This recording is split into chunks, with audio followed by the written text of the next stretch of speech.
I'm Melissa Shanahan, and this is the Law Firm Owner Podcast, episode number 286.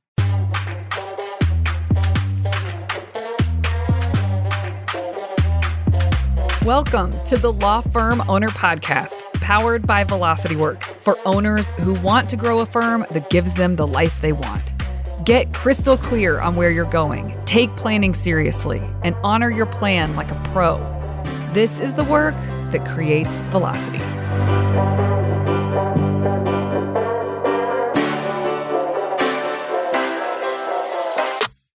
Hi, everyone. Welcome to this week's episode. I have another special guest on that I'm really excited for you to listen in on the conversation that we're about to have. We've prepped a little bit for it, but we're just going to let this conversation flow. Lauren Davis, thank you for being here. You're welcome. Lauren, can you tell everyone who you are and where you are and what you do, your practice areas? Yeah, absolutely. So I'm an attorney and mastery group member. I work out of Virginia, Smith Mountain Lake, so near Roanoke, and I do all contingency fee work, so mostly medical malpractice and also personal injury. Okay. Yeah. And before we dig in, we were talking about what might be important for people to understand before we really dig into the conversation we're going to have. Can you tell everybody a little bit about your path to becoming a law firm owner? Like what preceded that?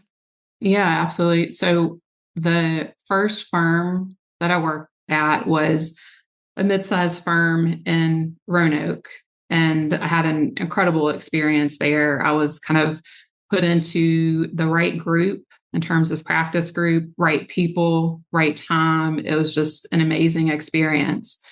And then was kind of not realizing how much exactly I was working, and then had the opportunity to leave that position for what was understood to be sort of a temporary clerkship with a judge that I had worked for back in law school. And so I had left the private practice, went to the federal government, clerked with him, and basically had a year to not only contemplate my career, but also have conversations with someone who had spent his career in the law and was choosing to retire early, which not a ton of federal judges did at that point. And it just really gave me space to think and be more deliberate. I didn't really have the idea of running a law firm on my mind at that point. I actually thought I would probably just go back to the firm that I had been working at. That was kind of the plan all along, but ultimately found a smaller, kind of more boutique firm that was a good fit with amazing people. Spent the next several years there. And then really it was COVID, just understanding the availability of remote work that helped me to kind of develop a vision. And that vision was around work, but also around family and how I wanted to spend time on myself. And that's really what pushed me to think about and then start to plan for being running my own firm. Okay. That is great. How many hours a week do you think you were working with the first firm that you mentioned that you left and then did the clerkship? How many hours? You're smiling. I think I probably tried to block that out. I don't know. I mean, I kept my time then, so that those numbers are somewhere, but I would say 45 to 65, and it was sort of a heavy trial schedule. So the trials are definitely in the trial preparation, definitely pushed it up. I mean, I can tell you what it felt like, which was going in around 7:30 or 8, staying till about 5:30, because then childcare pickup was very specific at that time. And then usually working after the kids' bedtimes. Okay. Yeah. And also many weekends. How old were your kids at that point? Really young. So the first one, I gave birth to her while working there. So it would have been like the first 3 or so years of her life. And then for the second one, about the first year of her life. Okay. So really little. So you were essentially a new mom and you were working your waking hours, except when you had to get the kids and take care of the kids. Yeah, I would say so. I mean, and that includes like truly neglecting my marriage, which I wasn't really aware of, until you do become aware of those things. So yeah. Yeah. Yeah. And we should say you're still married to that I man. am. so, I so am. something got worked out. That's great. Okay, so the reason I asked about the number of hours is because I think that some people listening have different thresholds and different life circumstances. And, you leaving, just knowing that that wasn't sustainable, the priorities didn't really seem in line the way you wanted them to, is why you took space. Is that right?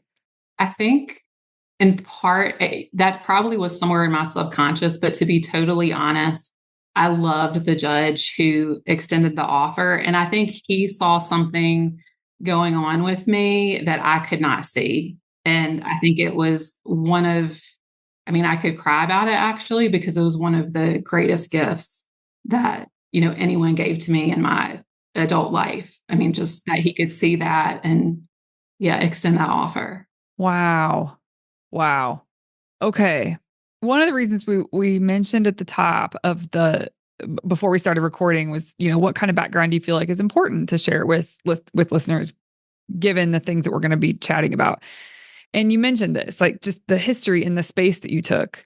And the reason I think, so you can inject anything into what I share here or correct anything, but you are one of maybe the most of all the people I've worked with, you are the most intentional about the number of hours you work.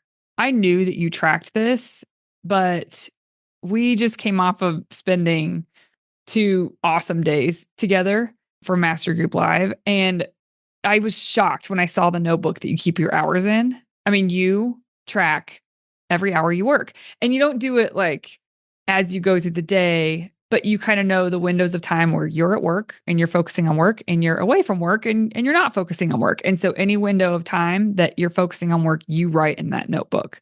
And so I think number one, I would love for you to share why that's been so important to you. It's important enough that you've really stuck with this. I mean, your notebook is filled. It's probably just this year of the notebook that I saw. I have no idea, but you have notebooks of this.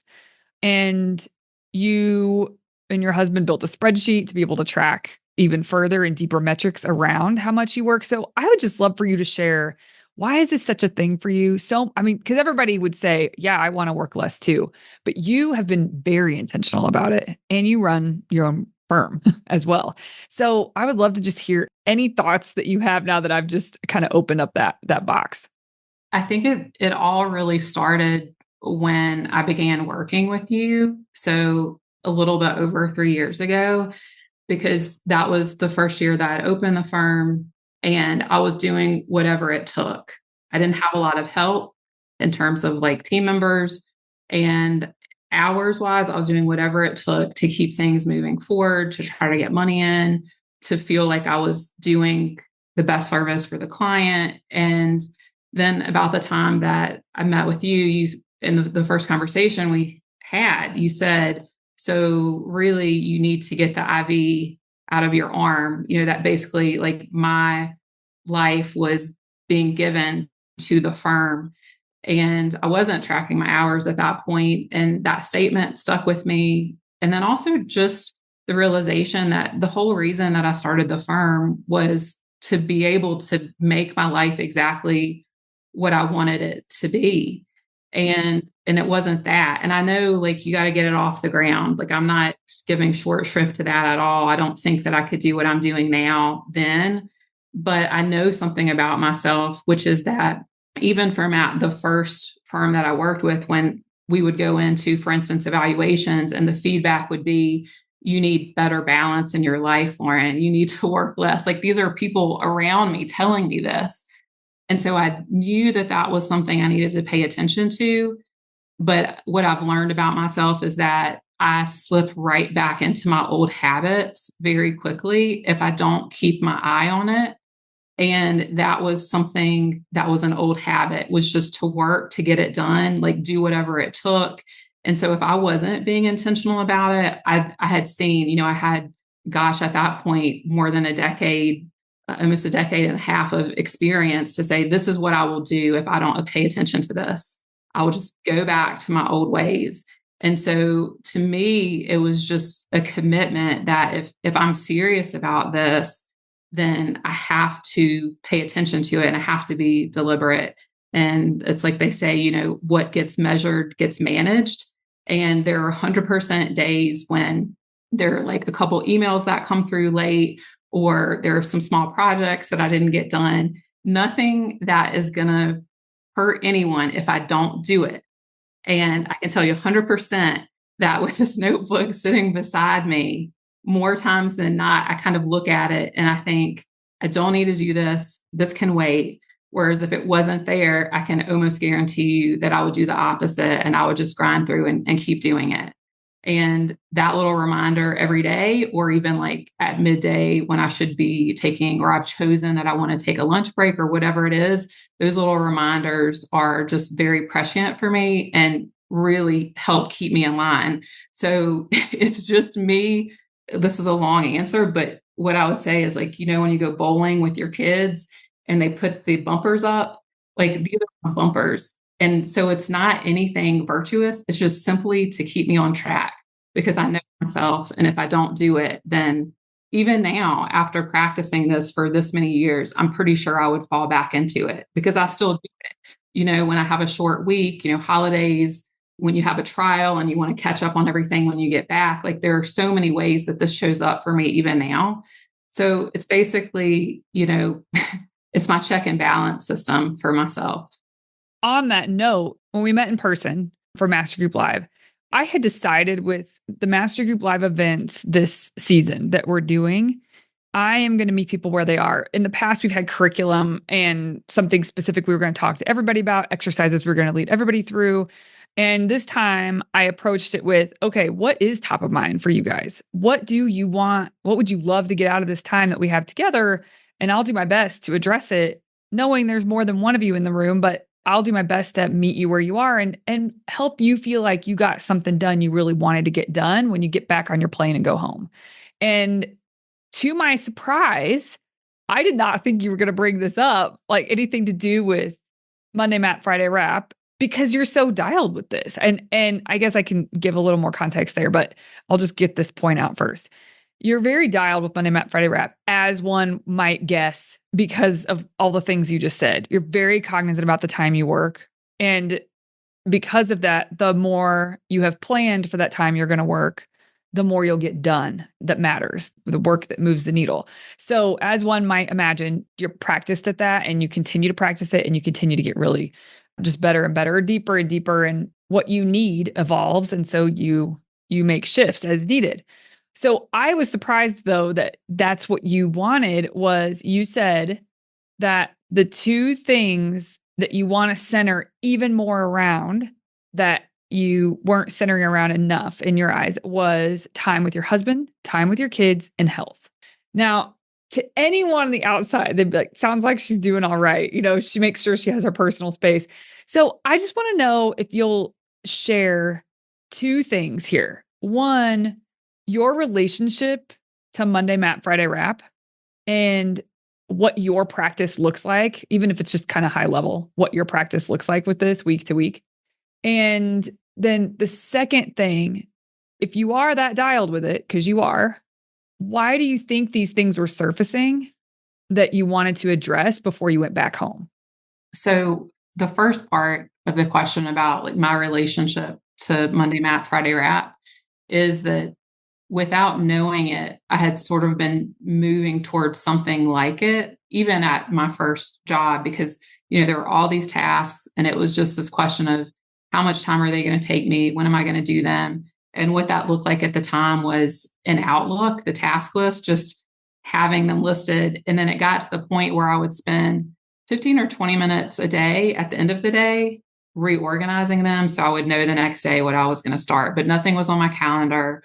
It wasn't anything as organized as like your true Monday Map process, but that was kind of the direction I was moving.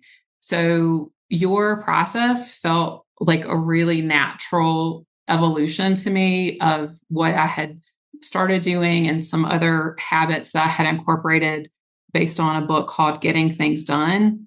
And so now what it looks like for me is I took just a Word document. I have 2 columns, and I listed out all the places that I need to check each week, kind of the steps that I want to go through in an organized way. So, in case management, the tasks that are there, in email, are there things that are really tasks, and I don't want to leave them in my inbox as a to-do list. I check, 3 or 4 different places like that. Also the physical inbox, like what mail do I need to process and deal with? What holidays or unusual events are coming up? And I just literally go through that and check them off as I go through the process.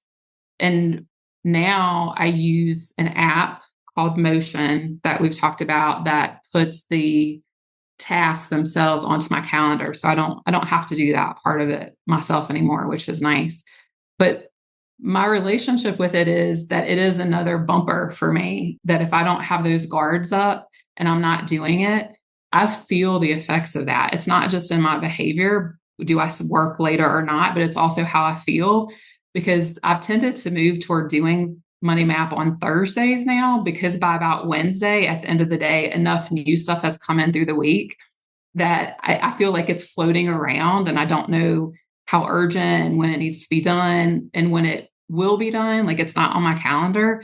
And so it's almost like an itch that I have to scratch because if I don't feel settled. I just feel too discombobulated. Like I know there are things that aren't set, and it bothers me. So I think to some people, the way that I operate feels like really constricting and full of these boundaries and super, super structured, which it is very, very structured.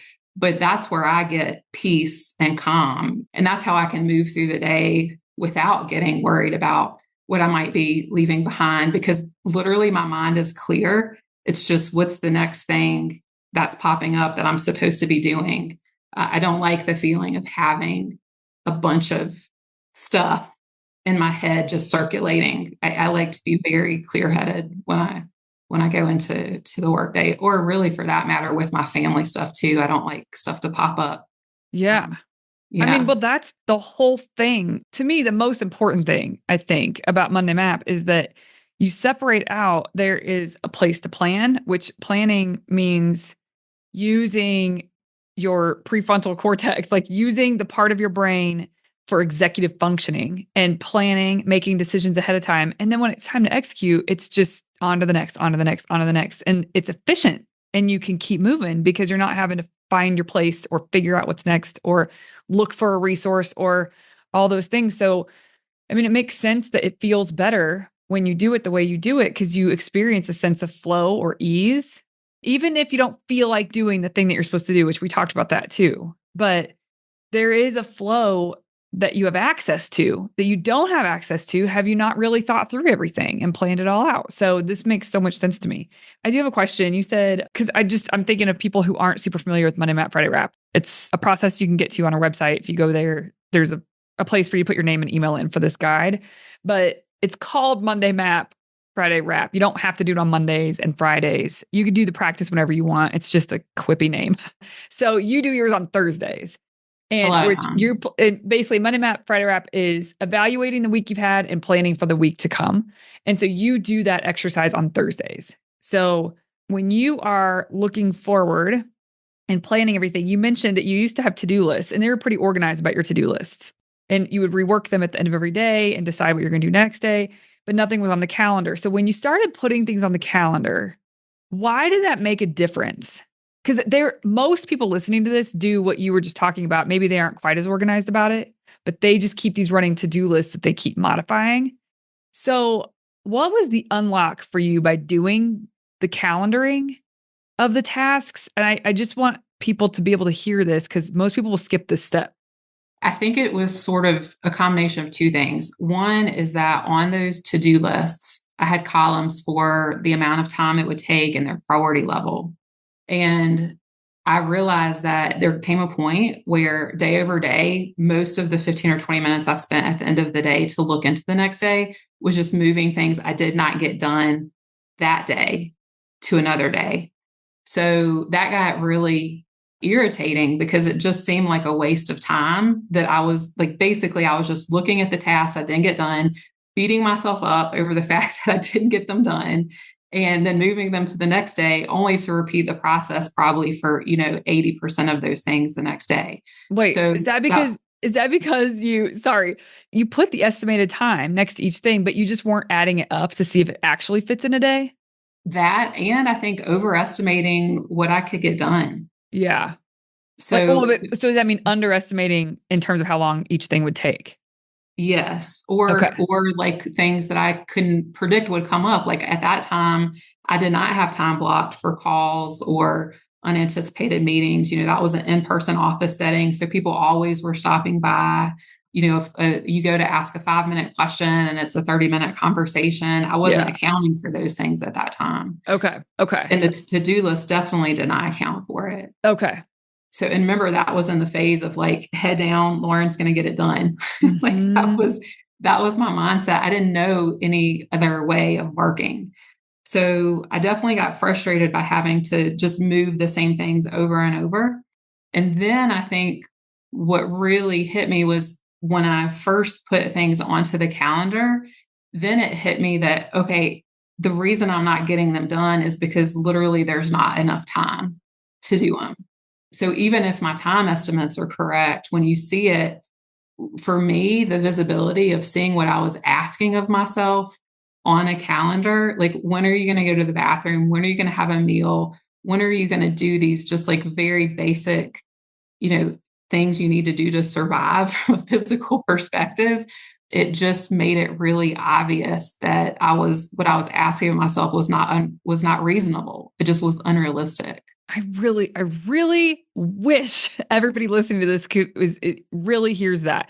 And if you sort of tuned out, I would say rewind and go listen to what she just shared because, I often say to people, to law firm owners that I get to work with on this, that you've been running your own game for a long time. And so the practice of this can be frustrating at first because it's a little slower. You have to think a little harder when you're planning and calendaring and things like that. And so, but I want people to stick with it because if you don't, you end up defaulting back into running the game you've always ran. And it doesn't work. That's the problem with it.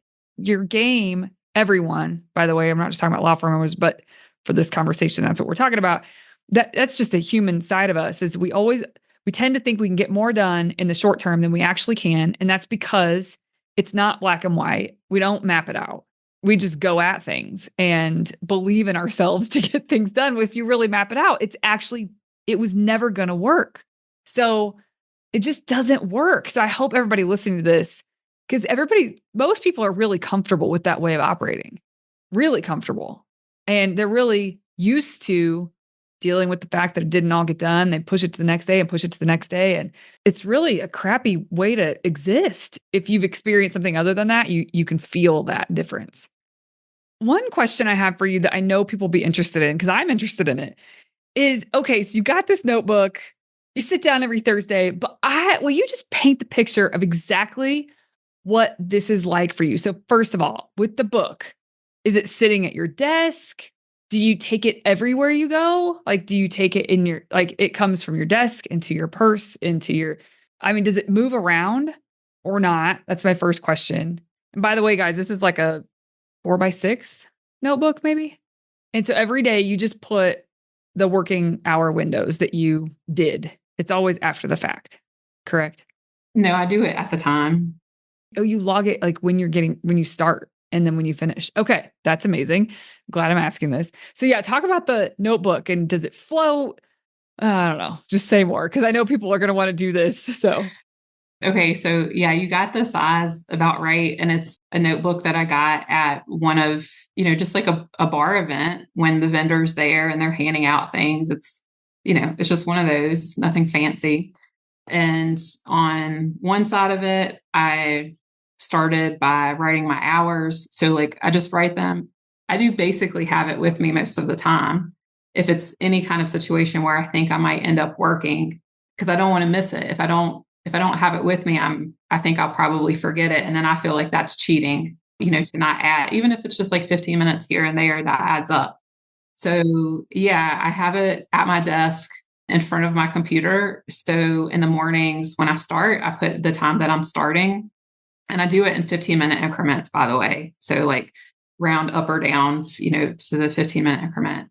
After I put the start time in, then I close it, I put it to the side, I do the work. When I get up from my desk, I pick up the notebook, I put the stop time, bring it with me if I'm going somewhere, or just leave it at my desk if I know I'm coming right back to it, and then just do the same thing the next time that I work.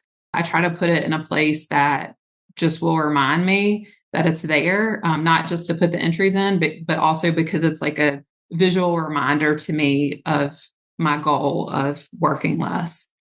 So that's like I started on one side of the notebook that way. Then on the very last page, I use that for like brain dumping throughout the week, kind of the Monday map stuff that I may not think about at the time I'm actually doing Monday map, but it's just like, oh, I need to think about this, or, plan for this, or buy this present, or do this for a team member, or whatever. So it's kind of two things to me. And yeah, so that's how I use it. Does that answer your Yeah, question? totally. Okay, that's great. Okay, now tell everybody about your setup. Like you sit down to do Monday Map, you have a whole setup for it. So will you share with people that? I mean, so much so that you could have done it with us and facilitated. You're like, no, I need my setup. Like I'm good if I've got my my stuff. So share with everybody what that is. Well, I mean, multiple screens that aren't laptop size for one thing, Yeah, because totally. I like to have the different apps that I use open, my calendar, the app that I use to put in the actual tasks, my email, and then I have the like physical place for mail and other literal physical things that I need to process. And I just go through the checklist that I was telling you that I created, which also has at the top of it my word of the year. So, like last year, my word of the year was fit. So, like, that's the thing that I see every time before I start this process. So, it's like nice and big letters. And then I start it, and they're literal check boxes because I like checking things off and crossing them out, and then just go through each part.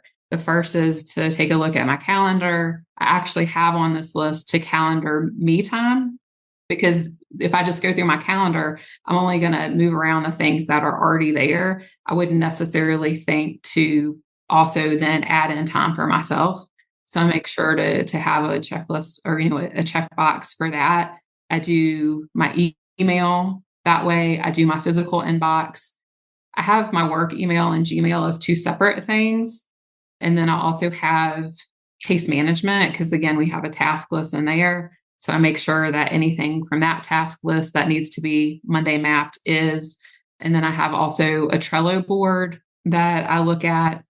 And then in Motion, which is again the app that I use to move the task list onto my calendar automatically, I go onto Motion and make sure there's nothing that's, past due or that doesn't fit, which then would tell me kind of the old fashioned way of saying this doesn't fit, but this is just, AI telling me that it doesn't fit. And then that forces me to make decisions around, okay, what do I need to move? What can I move? Or do I actually need to work more this week than I had planned? And just kind of looking at that and as a last check. And then that feels amazing when you get that done. It's like no past due tasks.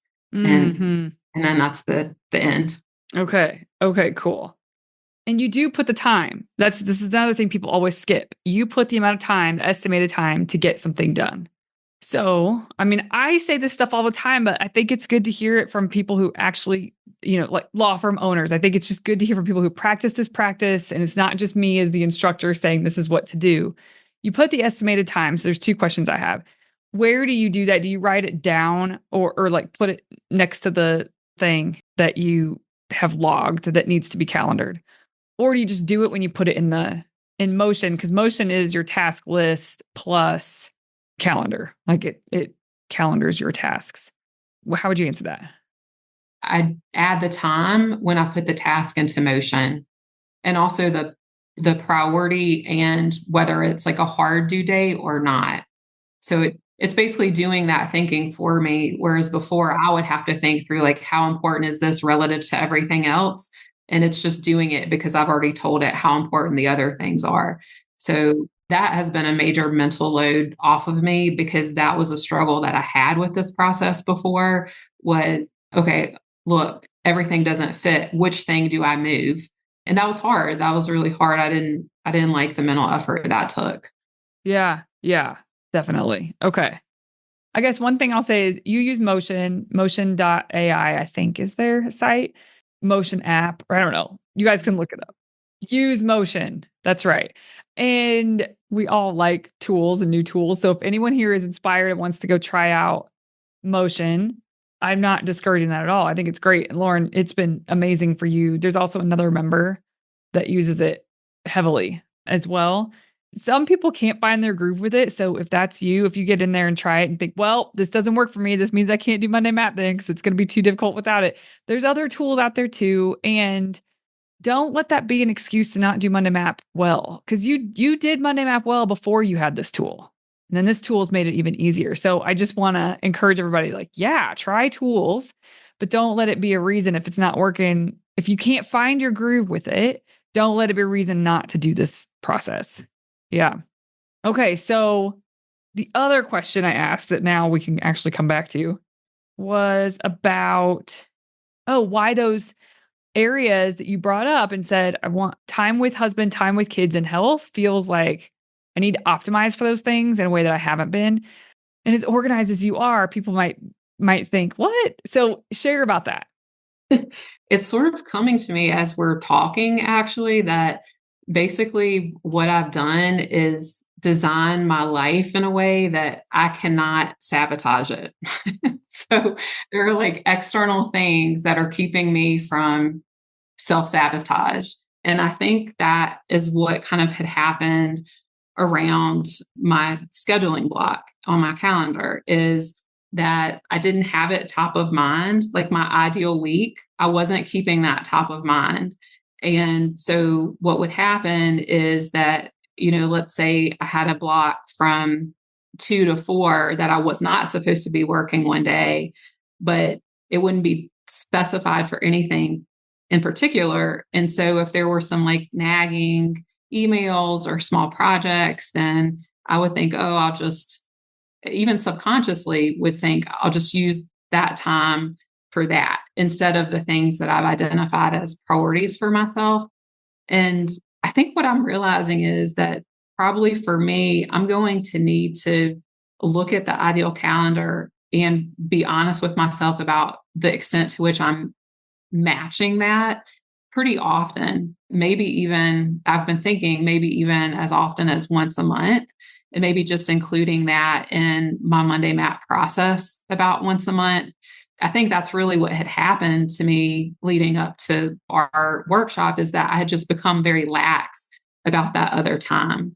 And the ways that I knew that was showing up is like if I would skip the gym or if I would not be available for my kids the way that I had intended to be. Just little things like that. And they don't feel so bad when they happen once or twice, but then like there's some point at which it's obvious enough that it feels like, okay, this has become a pattern or a trend that I need to pay attention to again. And so when we were talking and you asked the question, I think it just became obvious to me that I could always do better at this. And in this particular case, I had kind of done some backsliding on it. Okay. Yeah. And so the ideal week, that is basically your template for zones throughout your week where certain kind of priorities are funneled, right? So there's zones for certain kind of work and there's zones for now. I don't know. It doesn't sound like they were in there before, but now there's zones for health or taking care of yourself. There's zones for specific activities or time with kids and husband. And so it sounds like if I'm just reflecting back what you said, you fixed your template to create zones for the things that you feel like you thought were going to just happen because they do matter to you, but they weren't specifically slotted. And now you've specifically slot them. Is that correct? I mean, it's even worse than that. I can self-sabotage like next level. And what I mean by that is I do have those events on my calendar. Like I have training time on my calendar. I put date nights on my calendar. I put family time on my calendar. And yet, like, I would just ignore that, I think, because I wasn't keeping it all top of mind. And it was so easy to just go into Outlook and like delete that one event. And again, you think, well, I'll just do it this one day and it's no big deal until you realize, oh, I did that, all 3 times that event was supposed to occur this week. I think we have different seasons, of life, but then like within a year, and especially now coming into the holidays, I can feel this, that the ideal week doesn't get met. And I don't like, I give myself grace for that. I'm okay with that. But I think if I just keep using the same ideal week, then even if I'm doing it perfectly, I'm not really moving forward to reflect the new season that I might be in.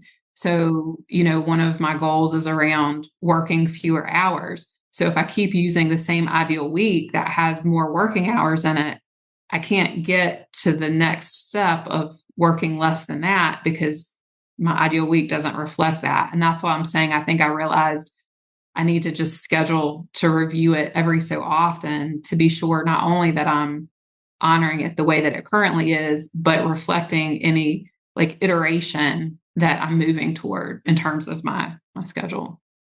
So what did you do specifically at the event where you're working together? What did you do specifically that is teeing you up for more success moving forward? Well, I did it, but after your strong insistence, which is to look at my blind spots in it.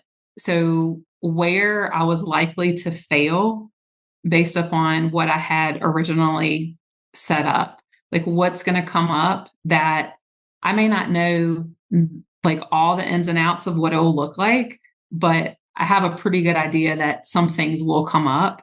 And how have I allowed for that in my schedule so that it's not something where every day is going to be a wreck and I cannot conform to what I say I want to do. And really, I think doing that over and over, like, okay, here's your first draft, I guess kind of like revising a piece of writing. Here's your first draft, where are the like really obvious things, like you left out a period here, or you misspelled this or whatever. And then like next step of, okay, where could your grammar be tighter? Like where could your sentence structure be better?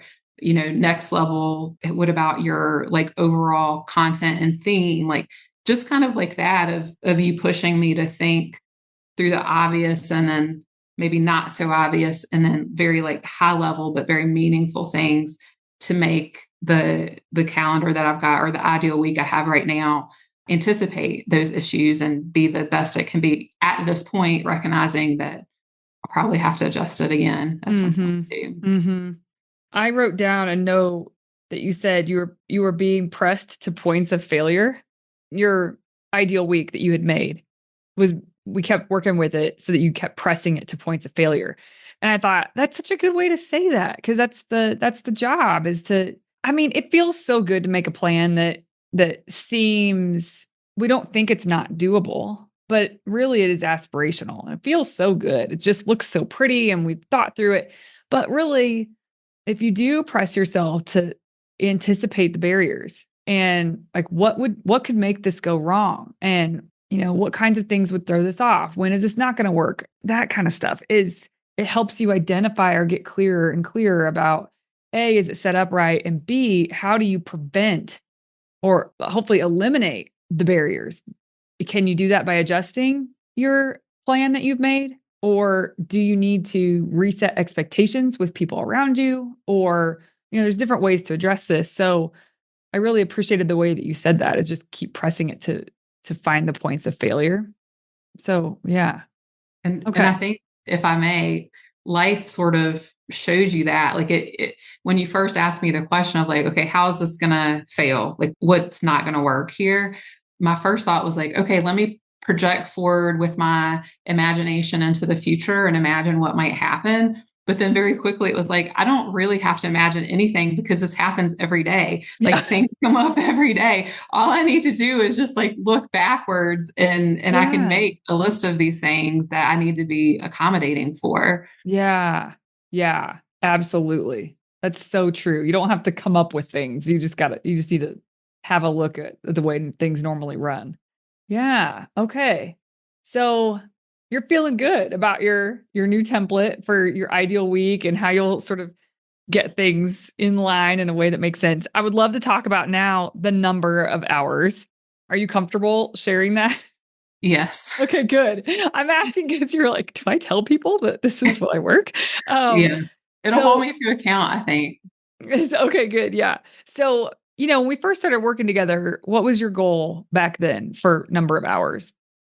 So the first time was I made an annual goal for this in 2022. And my goal originally was 1,350 hours a year. How'd you get I to did that? not, I don't know exactly, but I didn't meet that goal. I had to adjust it. What does that mean per week? I think that was around 20, oh, excuse me, 30. 1350 divided by 52 or 48? What Yeah, did you? 52. It's 26. Oh, wow. I was really optimistic. Okay, so But 26 hours was the weekly goal if you divide your yearly goal by 52. And I'm using 52 because you don't work 52 hours a week, but you wanted that to be your average amount per week. exactly. So anyway, okay, so 26 hours a week, and you were very far off from that. You tried but failed. Yes, I failed, but that year I ended up at 1550, which felt like a big win after, the first year of starting the firm and what that felt like. Yeah, so that's 30 hours a week. Right. And that is a big win. And did you have a team? What kind of team did you have in place then? At that point, we had our client specialist who was sort of intake and admin, and then a paralegal. That's it. Yes. Wow. Did you have trials, less or more, or just an average amount that year? Average that year. That was a year that I was traveling for a good bit of the year, like 10 weeks. For personal fun? Right, for fun. Yeah. Yeah. Okay. So then in 2023, what happened? Then in 2023, I knew that the trial schedule was heavy. So I set the goal at 1,700, which would have been 33 hours per week. And I did meet that, ended up at 1,695. That did feel hard, Yeah. How many weeks did you take off that year? Ish. unsure. Okay. Like 10? Oh, no, no, no, no. This Not was like the year before. no, it was a very heavy trial schedule year. So I don't know that I had anything more than maybe like a week or two here or there. Okay. Okay. And then what's this year been like so far? Okay, so this year my goal is 1450, and that is a 28-hour week over 52 weeks. And I'm currently on track to be under that. Yeah. Okay, great. And what's your team like now? Should tell people that. So now we still have the client specialist, a paralegal, an additional person who shares overflow responsibilities for both those people, a virtual assistant for like systems and processes, and another attorney. Yeah. Okay. And that attorney does mostly PI. Is that correct? Correct. And you are med mal, really almost exclusively. Correct. Okay. So now, okay, tell me where I'm wrong or fix something I'm saying. When you came in to this event we were working together, you said, I want to get to 20 hours a week, but I think that'll take, I don't know, it was like some number of years. What did you say? Yeah, my idea was like I would incrementally get there. Yeah.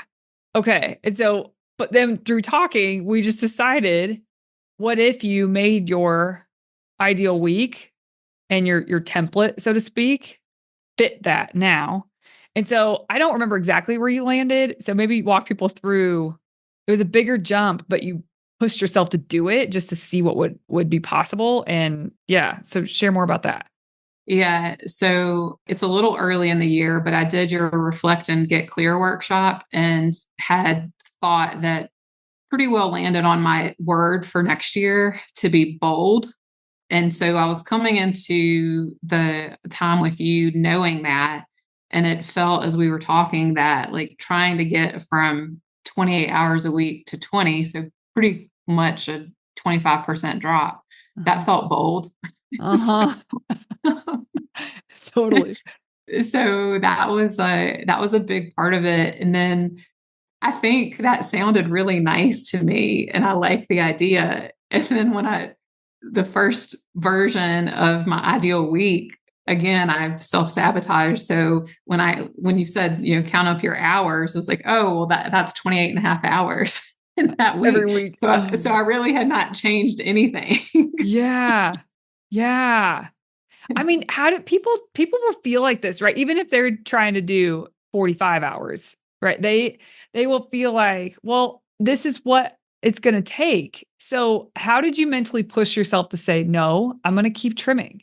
And I'm going to and you were really committed to that. So, what does that look like? How did you think about that to trim further? I would say two big things. One is thinking about how motivated I am to have more time for other things, how much I enjoy being able to spend time on those things and not be rushed or hurried, like not rushing into time with family, but like actually having space to be really present with them. And that was super motivating for me, especially when I'm taking time off the ideal week calendar. And instead of putting work there, I'm putting, family or self care. So that was one part of it. And the second part of it is, I think, math again, like just looking at it as a problem to be solved and being excited about figuring out how to solve that problem. I guess maybe perspective, right? Because I think I could have felt really anxious or tied in knots about how am I going to do this? How am I going to do this? But it felt like a real opportunity.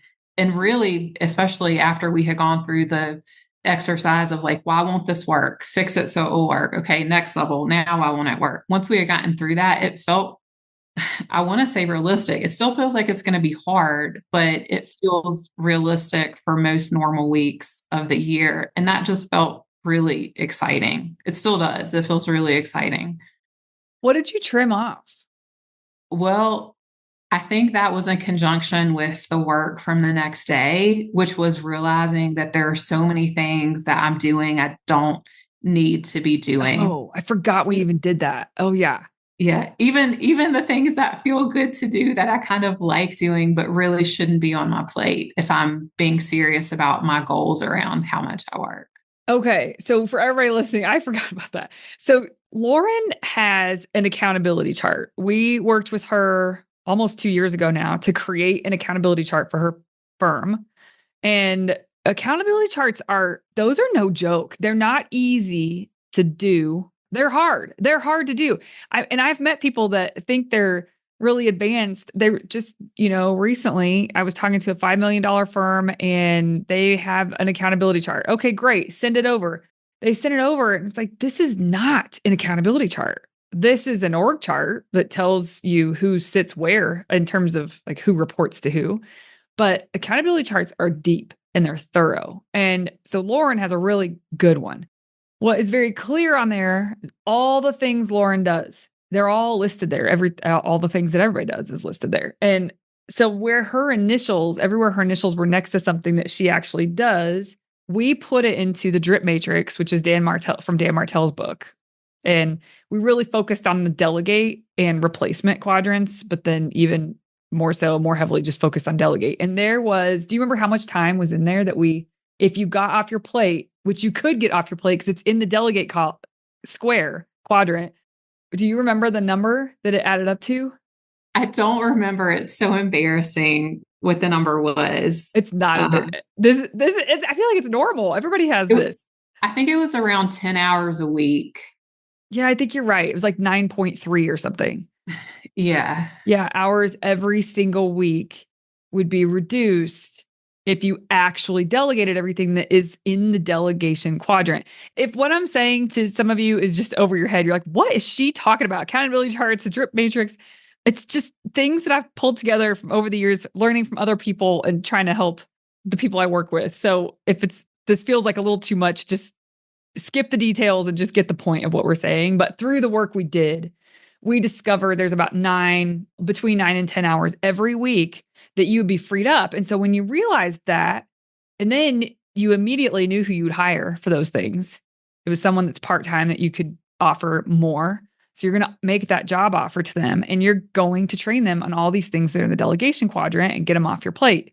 And if you do that, then your template felt like it would be possible. Is that correct? Yes, and it was very coincidental that that number, I'm just realizing now, is about the same as the difference I'm trying to get Yes. from between this year and next year, from Yes. about 28 to about 20. Yes. Yes. And I wish, because whatever you're comfortable sharing, I wish people could really understand. We're talking about potentially moving into 20 hours. Your work week would be 20 hours. Maybe so this year, even if we use to 28, whatever it fell on, you have a lot of income in your business. You don't have this tiny little firm with slim margins. You have real income and really good margins for profit and things like that. I don't know if you want to say anything about that because I do think you're really deliberate on that. And I think people think, well, if you're deliberate with your time and you're going to pare it back to that, then it's impossible to be very successful. And I think you've proven the opposite to be true. What do you have to say around that? I think that my focus was not and has not really been on revenue, other than I want to, of course, like I don't want to be running in a debt, but I think the main focus of starting the firm, it wasn't revenue. Like that hasn't been a thing for me. And I've often wondered if that has something to do with the results. Sometimes if you hold on to something too tightly, that you suffocate it. And so I never really have held on to revenue as a goal. In fact, every time that we do the strategic planning retreats with you, that's probably the thing I struggle with the most is setting a revenue goal because it's just not the thing that's driving me. I feel very fortunate that I've been doing the kind of work that I do since the beginning, like the absolute beginning of my career. And I know that not everybody has that opportunity. And I think that I benefit from that in terms of how we get our cases, because we do have that experience level. But I really think if I imagine that money wasn't an issue and revenue wasn't an issue, and you can just make decisions about how you want to spend your time in the firm separate from that, kind of dream in a way that maybe that has allowed the firm to be successful in part. I mean, of course, you have to do other things too, and the cases have to be there. But I don't like the idea of holding on to revenue as a goal too Mm, tightly. It just, yeah. I don't know. Does Well, that answer your question? it does. And I'm glad you said this because not every single person we work with has a revenue goal, but they do calculate projections like of what it's going to be and what it's going to look like. And you're able to do that. It's harder for contingency fee practices to do that than most, but you still can. And you have done a good job with that. It's not like you're ever just flying blind and just like, well, we'll see where we get. Like you're super organized and in tune with the numbers of the business and very intentional about the investments that you make in terms of team, the efficiency that's happening inside of the firm. And you can tell me where you're wrong. I don't want people to get the idea that you just don't, that doesn't mean that you don't pay attention to the numbers. You're very tuned into the numbers. It's just that for you and where you are from the beginning, you made decisions so that it wouldn't put a lot of pressure on a certain amount of revenue coming in. So it did start with just mainly you. And you got ramped. You eventually hired a paralegal or client specialist and then a paralegal. And then eventually you got to the place where you had an associate. You did things as you could, and you knew that you could because you were so in tune with the numbers and what it was allowing you to do. And with enough leeway where it wasn't dependent on, well, we better win every case this year. I'm going to have to fire people. Like you never put yourself in that position. So I just want to make really clear, you've been very responsible with the numbers. And I do think you're right. I think some people cling too tightly to revenue in general, and that's just not the point, But you are a business. We are all the stuff we're working with. It's a business. You do have to understand the revenue, but as long as you have something you're shooting for really specifically, to me, that's all that matters. And you understand your revenue. That's all that matters. So I just wanted to say that in case I don't want people to get from what you're saying that that's an afterthought. It's not an afterthought. It's just not something you set a goal around and cling to too tightly. Is that fair to say?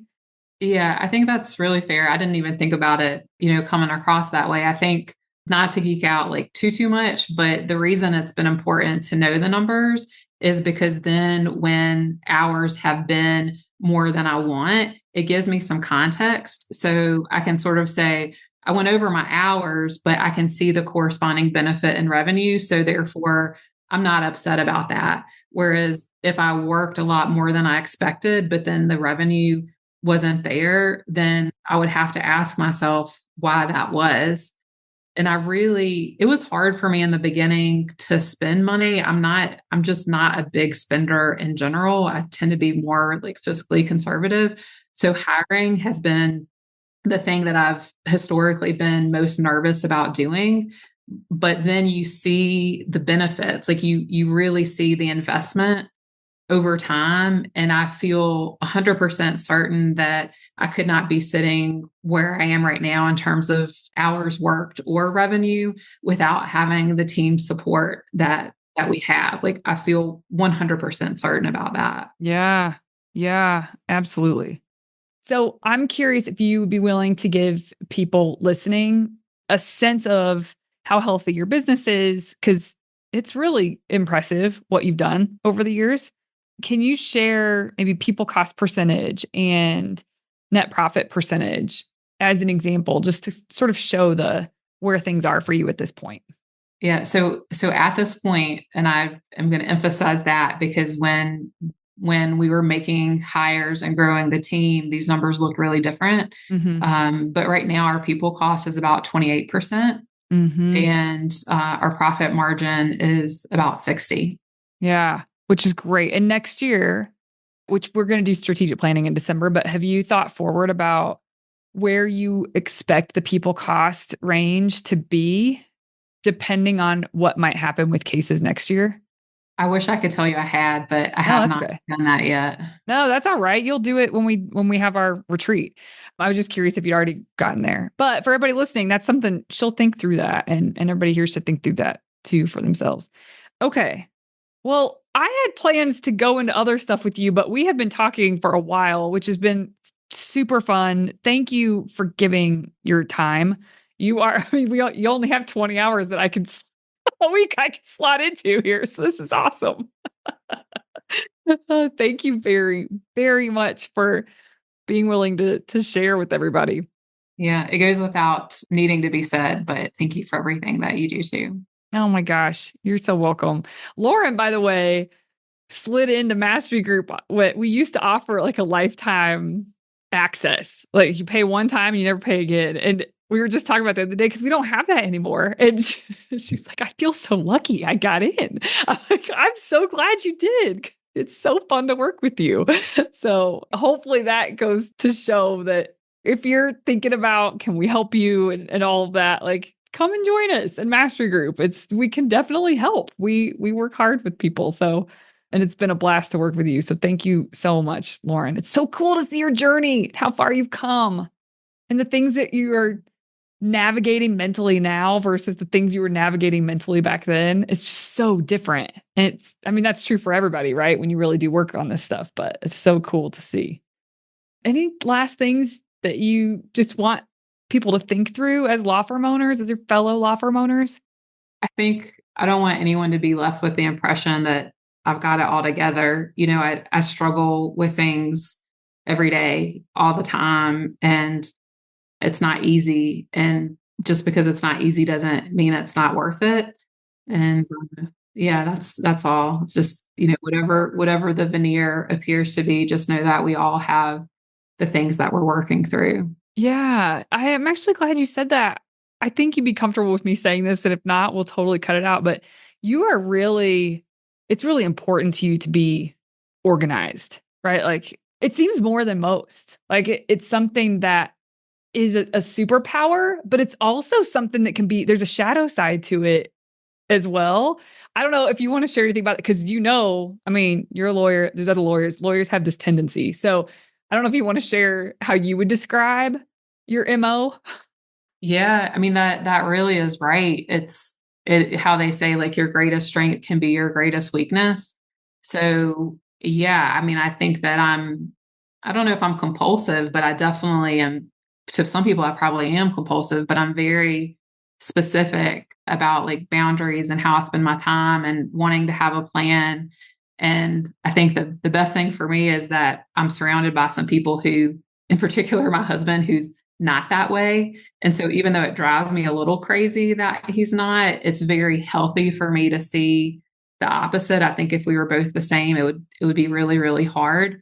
But I think the bigger point is like recognizing how that strength can show up in negative ways so that if it does, I'm not totally, blindsided by it. It's something that I would sort of anticipate, and also just being really grateful that there are things that we all have as gifts that work for us, and not just poo-pooing them because sometimes they make life a little bit harder. And also people see things in us that we don't see. Like for instance, the thing about organization, there are people I don't know that well who have made remarks to me about my level of organization, which has made me open my eyes a little bit to how obvious it must be to everybody else. Would you call yourself a perfectionist? A recovering perfectionist? Recovering perfectionist. Yeah, totally. Yeah. Gosh, I mean, but so many people can identify with that. And that can be really, I've seen you at points where it's really frustrating for you. And I've also seen you at points where there's a look on your face and where you're like, that feels really hard, Melissa. I don't think I can do that. Cause it's like veering a bit from this like symmetrical way of having things organized. but Yeah. but you stretch yourself and you have a lot of self-awareness. That's what I'm trying to say. You have a lot of self-awareness around it. And I think that's the reason you continue to evolve your own success is because you have that awareness and you're willing to work with it a bit. It's cool. Thank you for being here. Oh, you're very welcome. Thanks for the invite. Oh, absolutely. Hey, you may not know this, but there's a free guide for a process I teach called Monday Map, Friday Wrap. If you go to velocitywork.com, it's all yours. It's about how to plan your time and honor your plans so that week over week, more work that moves the needle is getting done in less time. Go to velocitywork.com to get your free copy. Thank you for listening to the Law Firm Owner Podcast. If you're ready to get clearer on your vision, data, and mindset, then head over to velocitywork.com where you can plug in to quarterly strategic planning with accountability and coaching in between. This is the work that creates velocity.